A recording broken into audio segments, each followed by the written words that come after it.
Bonjour à tous et bienvenue. Aujourd'hui, on va créer une entité et un formulaire sur notre projet Symfony 4. Donc, on va faire à la racine de notre projet un petit PHP bin console pour voir les commandes qu'on peut utiliser. On voit qu'on a un make entity et ensuite on pourra faire un make form pour créer le formulaire de notre entité qu'on a créée. Donc, on va faire ça tout de suite. Make entity, on va l'appeler product par exemple si on a des produits à vendre sur notre site. Donc là, il nous a créé le fichier de l'entité et le fichier du repository. Donc, le repository, c'est si on veut rajouter des méthodes de sélectionnement customisées qu'on a fait nous-mêmes. Donc un FinBy, quelque chose en particulier qui est plus précis que les FinBy qu'on a au début. Donc en propriété, on va mettre un name par exemple, en string 255 not new label.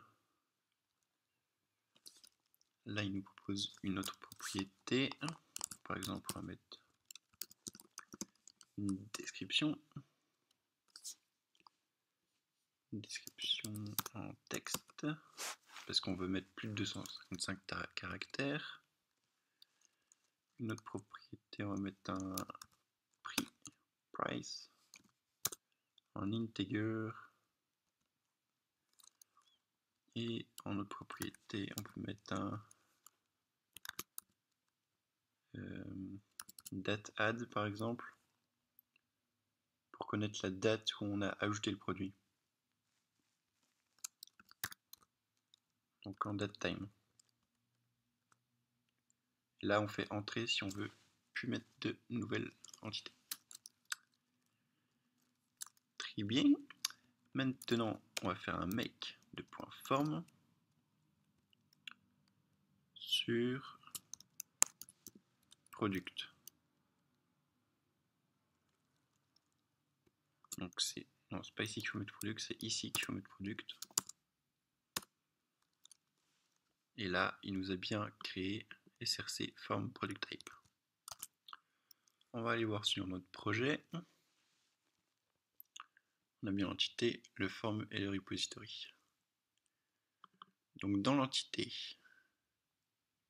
on a nom, description, prix, date add. Déjà, on va vouloir ne pas s'occuper du date add. On va faire en sorte qu'il l'ajoute automatiquement. Donc on va faire un constructeur. Dans ce constructeur, on va mettre this date add égale la date time actuelle. Voilà, donc là, à chaque création d'un nouveau produit, il va ajouter automatiquement une date add avec la date actuelle. On va voir ce qu'il nous a fait sur le form. Donc là, on va pouvoir supprimer date add parce qu'il est généré automatiquement. Et il n'a pas à être renseigné par l'utilisateur qui veut ajouter un produit. Voilà. Maintenant, on va créer un contrôleur pour afficher tout ça.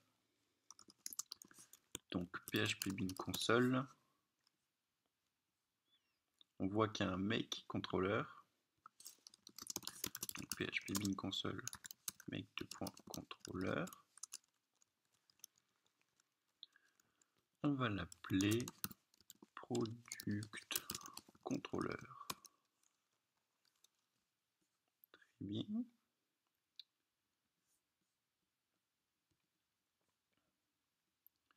Maintenant, est-ce qu'il nous a créé le template? Oui, il nous a même créé le template. Super. Donc, il nous a créé une route slash product aussi. Bon, juste avant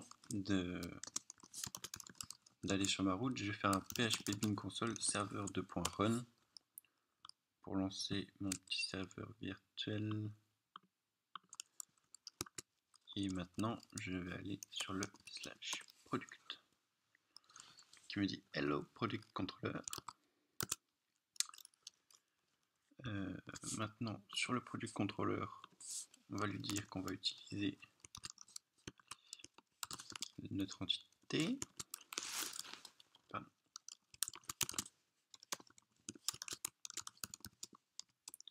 Et notre formulaire.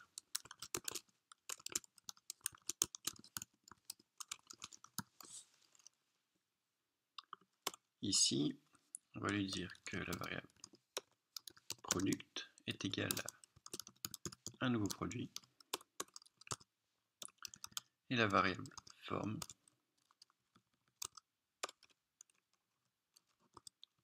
est égale à $this create form product type class et qui va prendre en second paramètre la variable product pour lui dire que c'est notre variable product qui doit aller dans le form. Et ici, on va enlever controller name, on s'en fout. Et on va mettre que le form, c'est la variable de $form avec createView en méthode pour créer le formulaire. Voilà, maintenant on va aller dans le template. Tout ça, on peut dégager.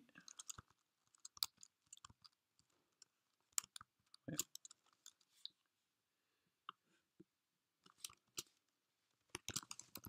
En titre, on peut mettre ajouter un produit. Et en body, on va mettre une section. Et on va mettre le formulaire.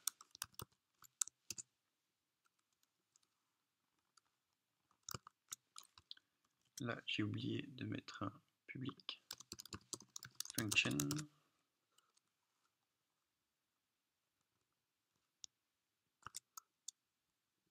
Et là, c'est le T qui est en majuscule, je crois.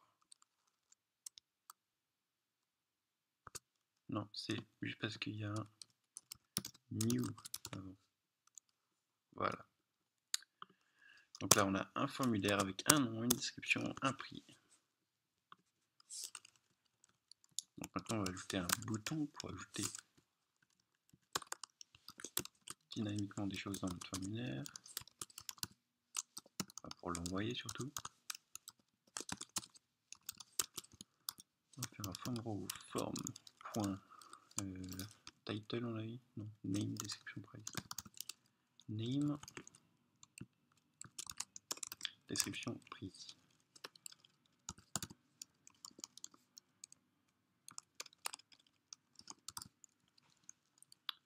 Voilà. Et là, on ajoute un bouton. Button type type submit. Valider. Et voilà. Maintenant, ici, on doit ajouter le traitement de notre formulaire. Donc déjà, on va récupérer l'entity manager. Get doctrine get manager. Ici, on va faire un if de la request is method post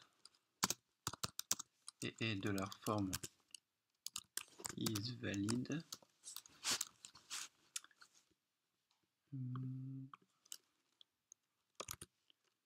Forme, faut le faire quand même en handle request de la request. Le handle request, il va servir à mettre l'entité product dans le form. Enfin, mettre la requête qu'on récupère dans le formulaire. Et ensuite, tu vas vérifier s'il est bien valide. Nous, on n'a mis aucune règle de validation. Donc là on va faire un EM persist de $form, et là un EM, non, de $product, pardon, et là un EM flush pour tout enregistrer dans la base de données.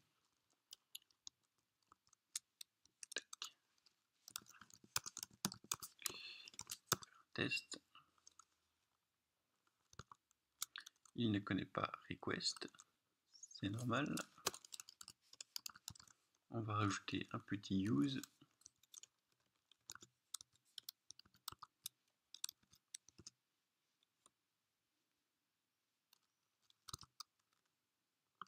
Il faut aussi l'ajouter ici.